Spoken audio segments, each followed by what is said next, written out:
Hello बच्चों। मैं उम्मीद करता हूं कि आप सब अच्छे होंगे। दोस्तों आज हम लोग क्लास 12th के फिजिक्स चैप्टर नंबर 1 का लेक्चर नंबर 22 करने जा रहे हैं दोस्तों, यानी 22 करने जा रहे हैं। और इस लेक्चर में हम लोग फिर से पढ़ेंगे गाउस के अनुप्रयोग को, यानी जितना सारा गाउस के अनुप्रयोग है दोस्तों उनको हम लोग क्लियर करेंगे एक एक वीडियो में, है ना। तो भैया एकदम लेट नहीं करना है, चलिए स्टार्ट करते हैं। और दोस्तों अभी तक अगर चैनल को सब्सक्राइब नहीं किए हैं तो कर लीजिए प्लीज। तो भैया चलिए शुरू करते हैं। हम लोग पहले हेडिंग लिखते हैं, पहले टॉपिक लिखते हैं, देखते हैं क्या है टॉपिक। कहता है एक समान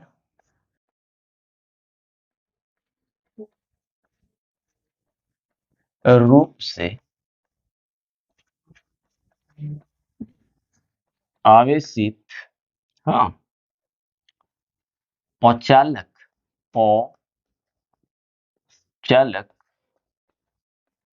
ठोस गोले, हाँ, ठोस गोले के कारण कारण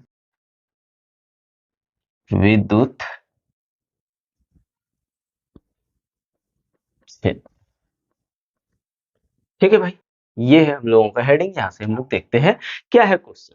तो यहाँ क्या कह रहा है कि एक समान रूप से आवेशित औचालक औचालक ठोस के बारे में हम लोगों ने, औचालक गोले के बारे में हम लोगों ने जाना हुआ है दोस्तों कि औचालक ठोस गोले यदि रहेगा, औचालक ठोस गोले यदि रहेगा तो जितने सारे आवेश होंगे वो सब उसके अंदर उपस्थित होगा, पूरे आयतन में उपस्थित होगा। कहां पे होगा दोस्तों? पूरे आयतन में उपस्थित होगा, है ना। तो चलिए यहाँ पे सबसे पहले एक गोले बनाते हैं। आ जाओ, घबराना बिल्कुल नहीं है, बनाते हैं भाई। आओ देखते हैं। यहाँ पे हमने एक गोला बना लिया।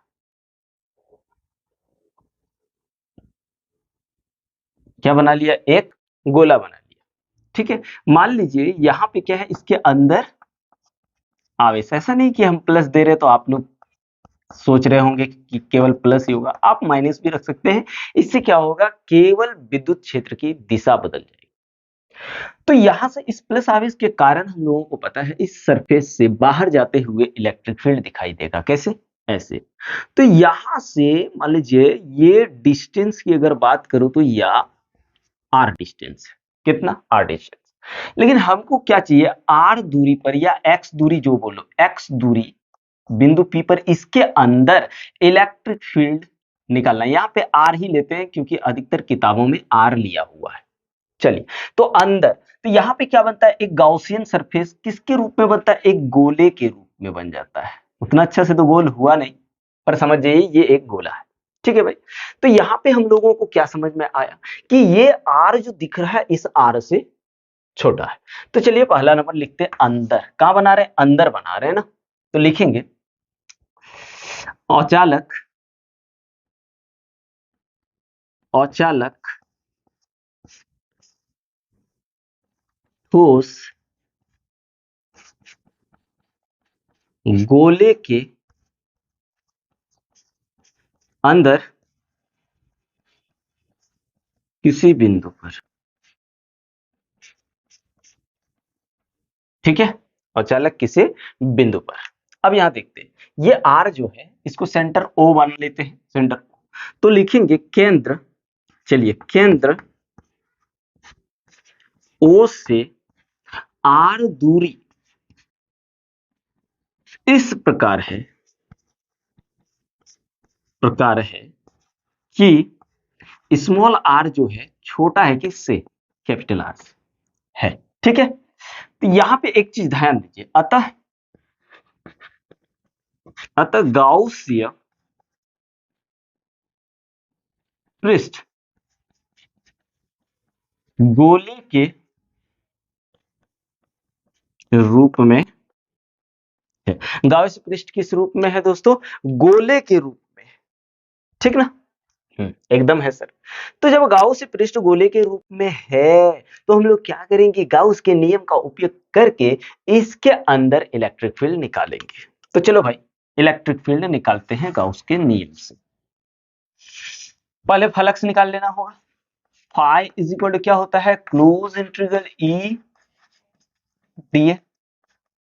अब यहां से वेक्टर को हटाएंगे तो ये क्या है, एक स्केलर प्रोडक्ट है, बराबर हो जाता है ई D A cos theta close integral. अभी आप ध्यान देते जाइए, इस प्लस आवेश के कारण, ये पी यहां लिखते थोड़ा सा, इस प्लस आवेश के कारण इलेक्ट्रिक फील्ड ऐसे जाते दिखाई देगा, इलेक्ट्रिक फील्ड, क्योंकि प्लस से बाहर जाएगा।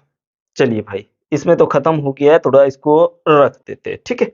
अब आजा देखते हैं दूसरा। अब इस पृष्ठ के, मान लीजिए ये पृष्ठ ऐसा है, तो इसके लंबवत, ठीक है, इसके लंबवत क्या होगा भाई, सदिश क्षेत्रफल होगा।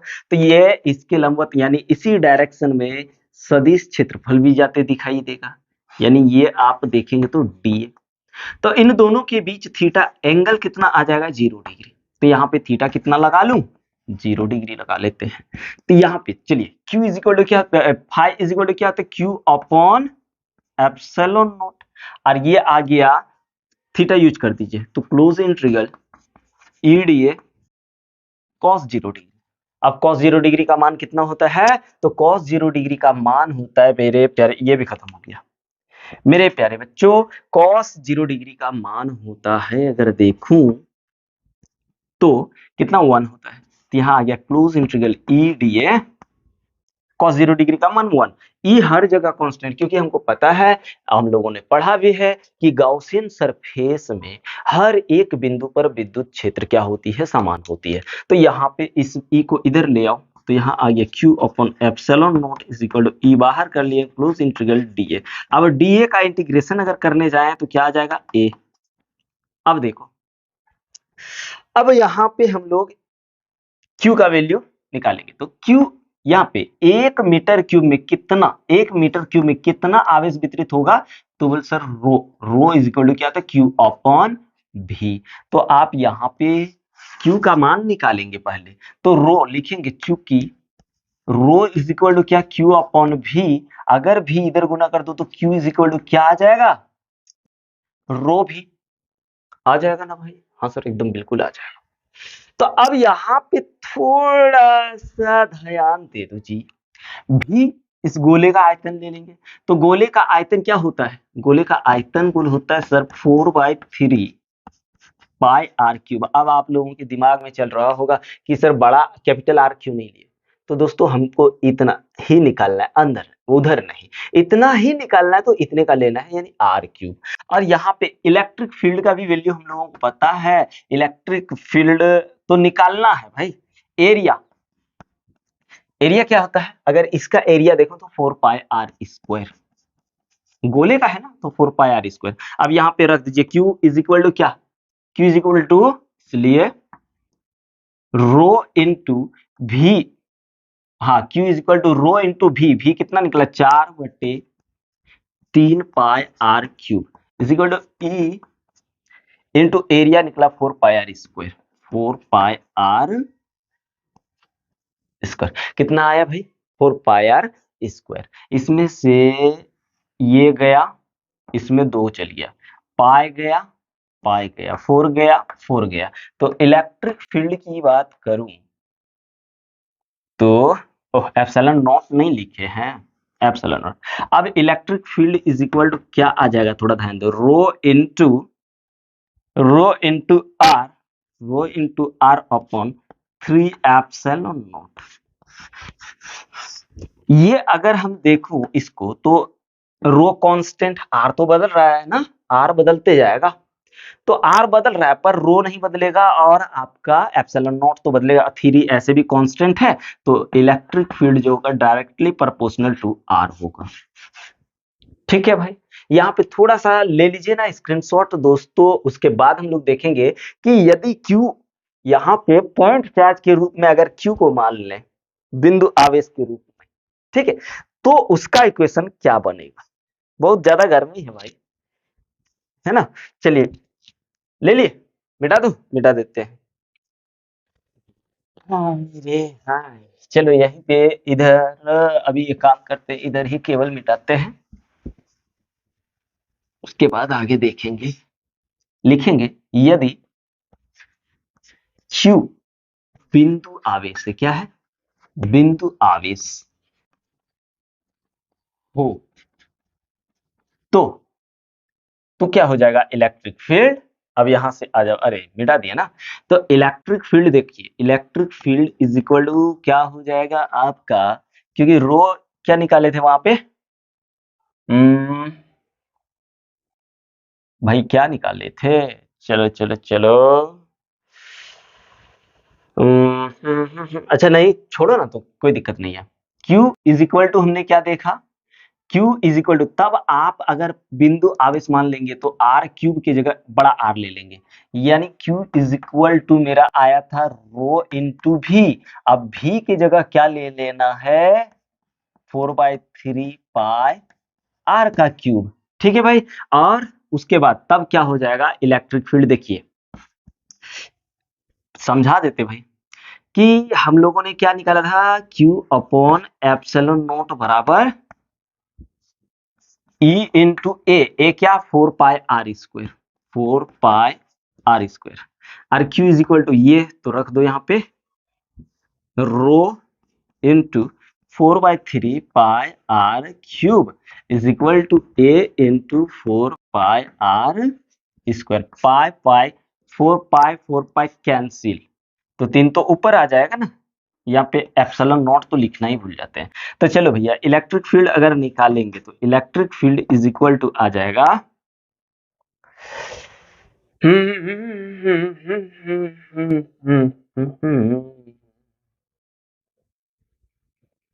बिंदु आवेश के रूप में ले लूं तो क्यू कहाँ चल गया भाई, क्यू कहाँ चल गया, देख लेते हैं मिला के। चलो ई तो यह हो जाएगा रो इंटू आर का क्यूब अपॉन, नहीं यहाँ पे थोड़ा मिस्टेक हुआ दोस्तों, हुआ, पहले आपको फार्मूला में ही देखना होगा, रुको रुको जरा सा, रुको जी, रुको रुको रुको रुको, गलती हो गया है भैया, थोड़ा सा रुकिए। फार्मूला क्या बनाए थे यार, फार्मूला जो हम लोगों का बना था, electric field is equal to rho, हाँ, rho R upon 3 epsilon naught, ये बना था ना, यही बना था। अब रो इज इक्वल टू चलो रख लो, अब रखो रो इज इक्वल टू क्या, क्यू बट्टे भी, और भी का मान बैठाओ ना जी, तो क्यू अपॉन भी इज इक्वल टू आ जाएगा 4/3 पाई R क्यूब, ये 3 ऊपर चल गया, तो रो इज इक्वल टू आया 3Q, हाँ, अपॉन 4 पाई R स्क्वायर। अब रखो वहां पे, गड़बड़ी हो गया था, क्या करोगे, तो इलेक्ट्रिक फील्ड मेरा निकल जाएगा, रो का वैल्यू क्या आया 3Q R अपन 4 पाई एप्सिलॉन नॉट, ये 3Q और यहाँ 3 लिखिए, 4 pi R square into 3 epsilon not, 3 cancel, तो इलेक्ट्रिक फील्ड आया Q into R upon 4 pi epsilon not R square, ये बन गया, R स्क्वायर नहीं है ये, R क्यूब, ये फार्मूला बना। अगर आपने Q बिंदु आवेश लिया तो फिर इलेक्ट्रिक फील्ड ये निकलेगा, ठीक है, और यदि बिंदु आवेश नहीं लिए हैं तो फिर वो तो ये निकलेगा, ये चीज, ठीक है भाई, कोई दिक्कत नहीं है। चलिए इसका भी स्क्रीनशॉट ले लो, अब बाहर देखते हैं निकाल करके, ठीक है, चलिए। हाय गर्मी, हाय गर्मी, गर्मी, हाय गर्मी। अब दूसरा नंबर जो हम लोग करने वाले हैं, कहाँ पे डायरेक्ट लिखते बाहर, ठीक है भाई, कहाँ बाहर, किसके गोले के बाहर, ये एक ठोस गोला है,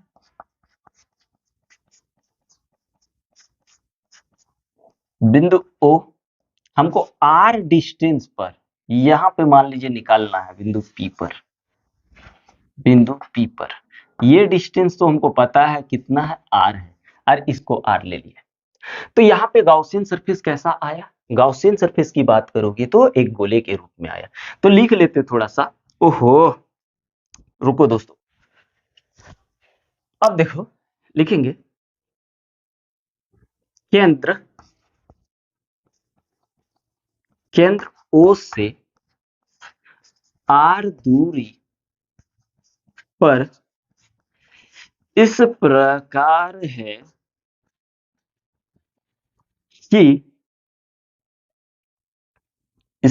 है कि r ग्रेटर देन r, अतः गाउसिया पृष्ठ गोले के रूप का है। ठीक है, गोले के रूप का है, ये चीज आया। अब आइए हम लोग देखते हैं भाई, ये भी चलो खत्म ही हो गया। अब एगो जो है साथ देगा, कहां से करें, फिर से गाउस का नियम उपयोग करते हैं। गाउस के नियम से, गाउस के नियम से देखेंगे तो फाई इज इक्वल टू आ जाएगा क्लोज इंटीग्रल ई डी ए। ठीक है, ये चीज बनेगा। देखो दोस्तों कैसे, देखिए एक सेकेंड, थोड़ा सा पसीना को साफ कर लेते हैं भाई। अरे भाई गर्मी, इस साल तो गर्मी का बात ही मत पूछो मेरे भाई।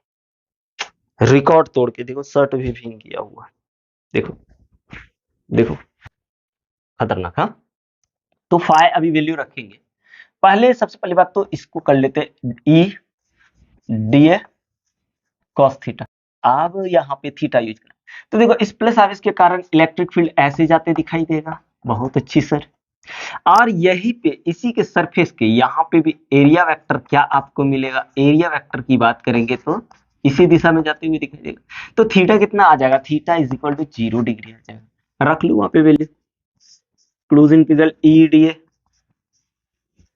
कॉस 0 डिग्री, कॉस 0 डिग्री का मान 1, तो E D A close integral. हाँ, अब फाई इज इक्वल टू क्या, Q upon epsilon naught equal to E D A close integral. E हर जगह कांस्टेंट है, तो यहाँ पे चलते हैं। ई हर जगह कांस्टेंट है, तो हमने क्या किया, ई को बाहर निकाल लिया। अब आ गया क्लोज इंटीग्रल डी ए, और डी ए का इंटीग्रेशन ई हो जाएगा, ए हो जाएगा क्यू अपॉन एप्सिलॉन नॉट बराबर ई। आ गया ना ये। अब क्यू का मान निकालना है, तो ये पूरे आयतन का निकाल लेना, कितना, क्योंकि यहीं पे आवेश है, इधर उसका प्रभाव है दोस्तों।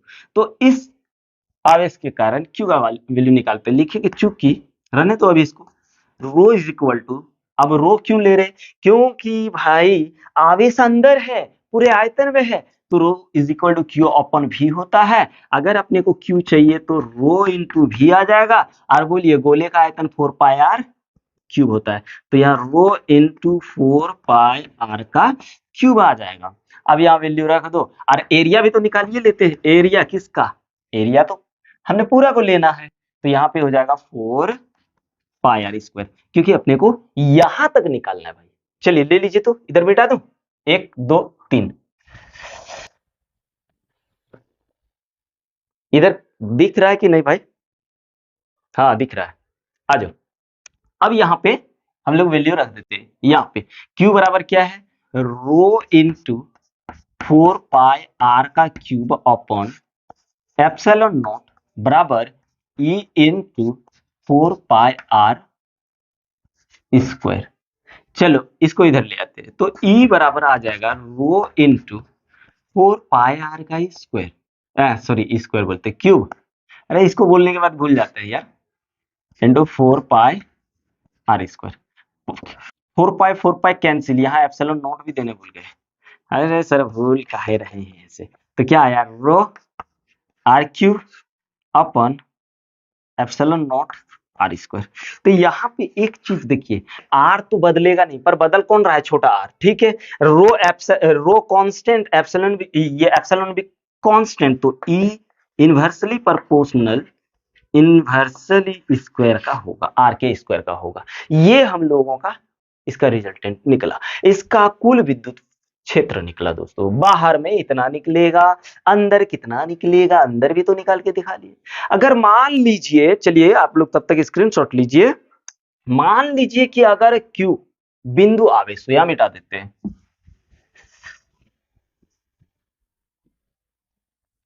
यदि क्यू आर बोल दे रहे, क्यू क्यू बिंदु आवेश है,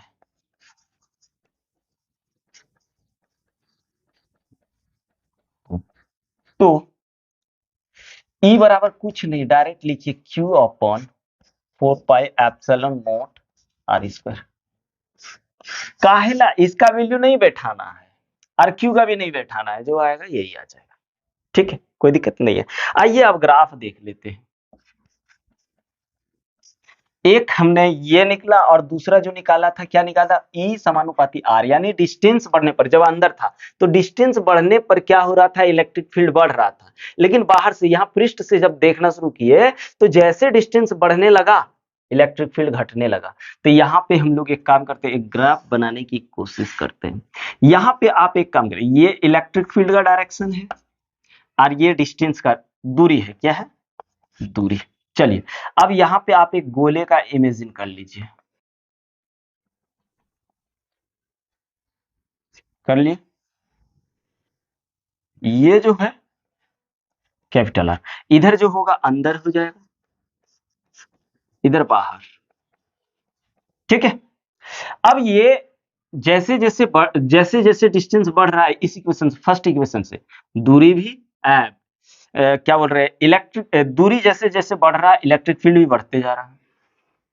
फिर इलेक्ट्रिक फील्ड, यहाँ देखिए इलेक्ट्रिक फील्ड जैसे सॉरी, दूरी जैसे बढ़ा रहे इलेक्ट्रिक फील्ड घट रहा है। इसका इक्वेशन ये हो जाएगा, ये ई समानुपाती आर है और ये ई व्युत्क्रमानुपाती आर का स्क्वायर है। ये ग्राफ बन गया हम लोगों का इस क्वेश्चन का। उम्मीद है दोस्तों कि आप लोगों को बहुत अच्छा से समझ में आया होगा। तो चलिए इसका स्क्रीनशॉट ले लीजिए।